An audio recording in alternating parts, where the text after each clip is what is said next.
Pokemon Ultimate Adventures by Mikazuki.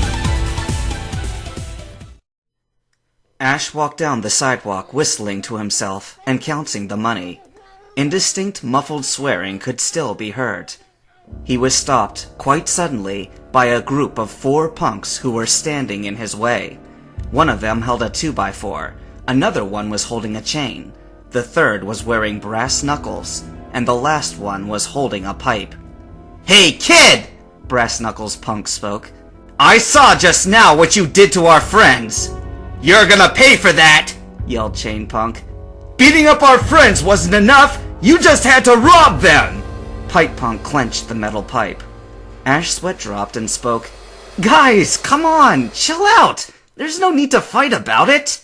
"Oh yes there is!" they all yelled at him. "You're going down!" Ash sighed. He wasn't stupid enough to fight a group of guys older and bigger and armed by himself.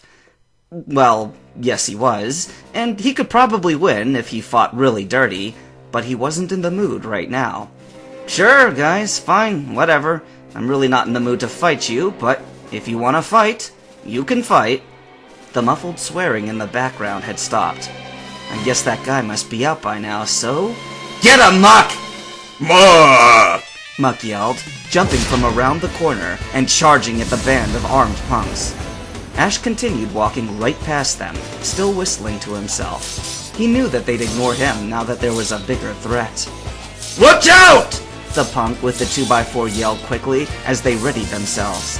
They scattered to get out of the charging Muck's way, but the one with the chain wasn't so lucky.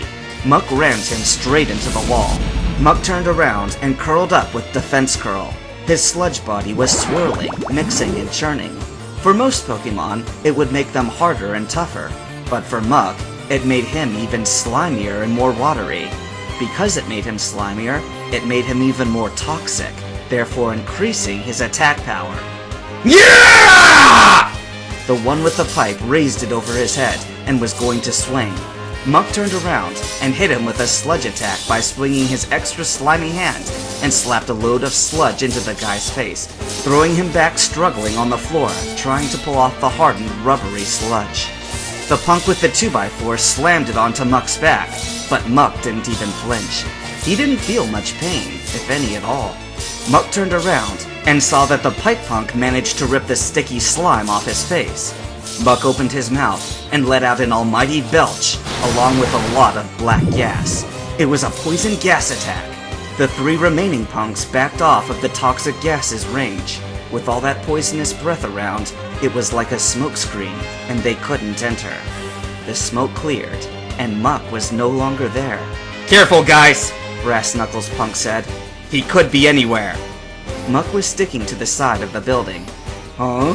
The 2x4 punk looked in his direction. Immediately, Muck leapt and pounced on him, clamping his mouth over the top half of his body so only his legs showed. Muck held him in his mouth and spun around and around, faster and faster, and released the 2x4 punk, sending him flying into Pipe Punk. They both crashed into the wall and collapsed right on top of the Chain Punk. Muck turned around. The Brass Knuckles Punk was the only one left. He opened his mouth and yelled, "Muck!" and charged at the last one. Here! The Brass Knuckles punched straight into Muck's face, going right through it. Ugh, I think I'm gonna puke. It felt like he was punching a big, wet pile of cold, fresh manure, but at least manure smelled nicer and was definitely a lot cleaner than this. He pulled his arm out quickly and looked at it. Gross! It was covered in purple, smelly slime. Muck's arm shot out and grabbed the punk's face with one hand and the neck with the other. He then turned around and hurled the last remaining punk over his head, straight into the brick wall and landing on top of the others, all of them moaning and groaning in pain. "Muck!"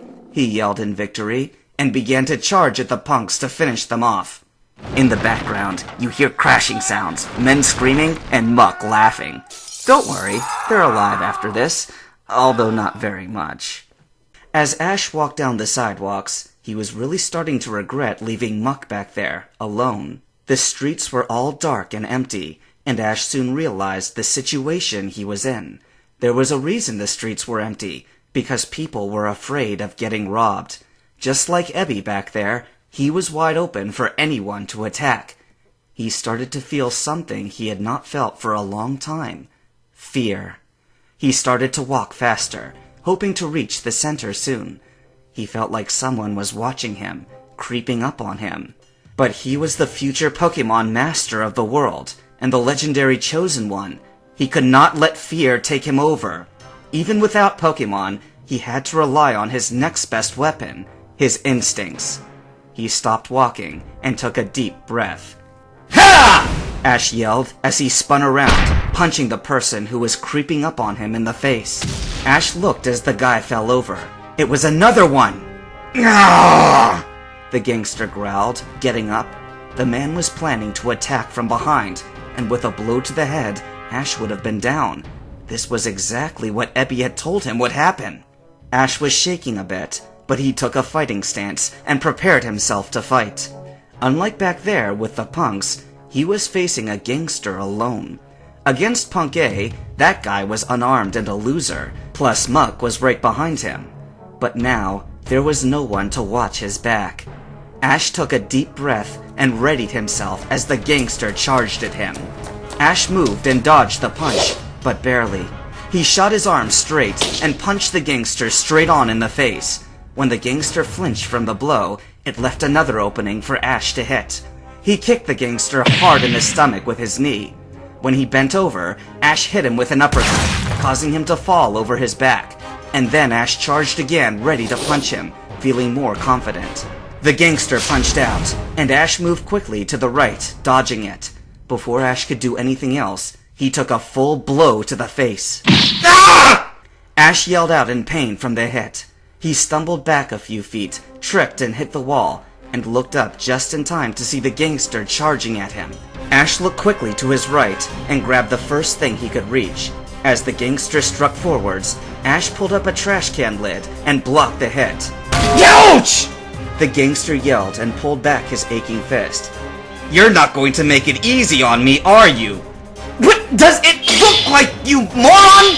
Ash grunted, blocking every hit. Ash sucker punched the gangster hard. Don't you have anything better to do than rob little boys at night? Ash swung the lid and slammed it into the dazed gangster's face. He put up his fingers in the V peace sign, although the intent was the exact opposite. He poked both the gangster's eyes. Yeah! The gangster screamed and dropped to his knees. Ash grabbed the gangster's hair, yanked down, and slammed his face into the concrete sidewalk. The guy lay face down, totally unconscious this time. Ash panted and wiped sweat off his forehead. He didn't feel like eating anymore.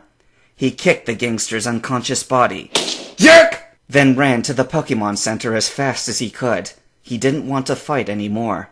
He rushed to the safety of the center before any more trouble came. Things have gone from bad to worse. Not only is Team Rocket attacking in masses, but Ash has gone out and made himself a new set of enemies. Where will it go from here? Find out next time on Pokemon Ultimate Adventures!